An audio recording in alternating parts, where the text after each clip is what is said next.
Yo, what is going on, guys? It's Man here, and today we're going to be looking at my top 5 primaries, and let's get into the list. So I don't have a lot of primaries. I really don't. I have 1, 2, 3, 4, 5, 6 primaries, and really, I don't, I don't use a lot of them. I don't really use Tonkor, but let's get into our list. So coming in number 5, we have the Quanta Vandal, and the Quanta Vandal is just fun to use. It's just one of the, like, it's super fun. He's to use. It has the alternate firing mode, and then you have the giant two lasers. So here's the build I use. I would put in another forma, which would be a V down here, so you can put in a few extra stuff. And yeah, you can also put another V for the duration, so you can max out the Stormbringer, and maybe put in another dual stat mod. So yeah, I put on corrosive damage, by the way. So just chipping off that armor.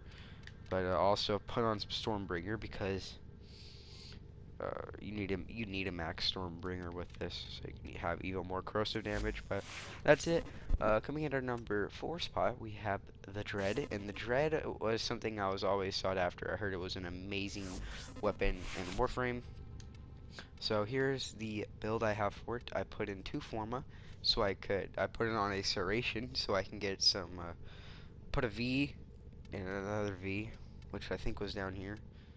But yeah, here's the build. It's basically a solid crit.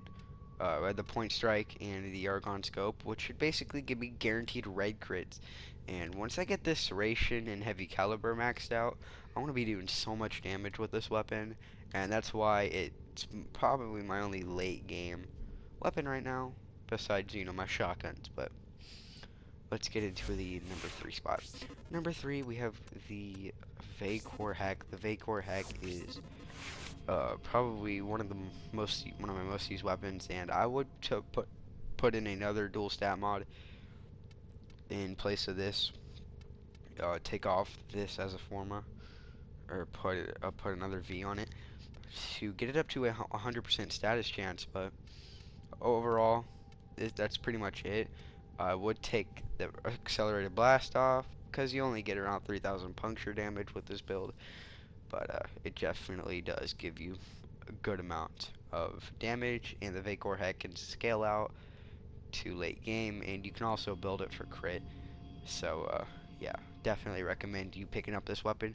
And if you want to run status like I am, go ahead and get the regular Heck for the Scatter Justice mod, because that mod's a lifesaver when it comes to the regular Heck. So let's go into number 2. Number 2, we have the Cyanoid Simulor, and the Cyanoid Simulor is my main my main defense weapon.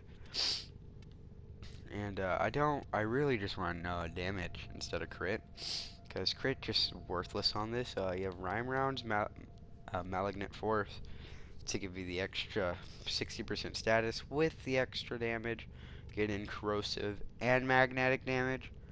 So heavy caliber serration, speed trigger for really just for the extra fire rate.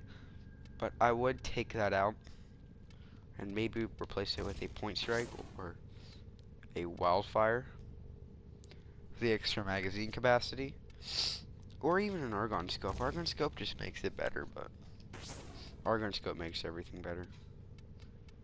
But I just use speed triggers so I can make more vortexes. So coming out number 1 spot is no surprise, it is the Sancti Tigris.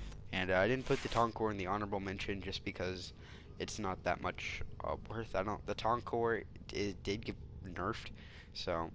But here's the Sancti Tigris. It's just pure damage, and I have around 14,000 slash, and you could get it up to around 20,000, which is insane. And also blast damage on this with the 92% status is good. It's good.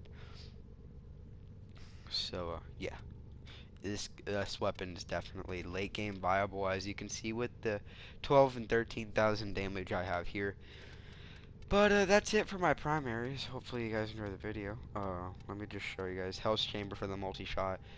Blast, Toxic Barrage, and Scattering Inferno for the extra status, Blaze and Sweeping Serration, and Shredder for the damage. Same thing with Point Blank.